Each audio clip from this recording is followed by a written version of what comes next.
एक सुनसान सड़क पर एक शानदार सुपर कार खड़ी थी। रात का समय था और आसपास कोई नहीं था। तभी फ्रैंकलिन वहां पहुंचा। उसने कार को देखा और शरारत सूझी। वह धीरे से कार में बैठा और सुपर कार लेकर निकल पड़ा।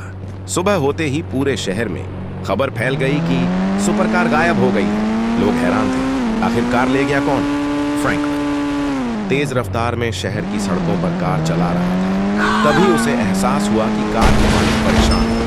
उसने कार को सुरक्षित वापस उसी जगह पहुंचा दिया।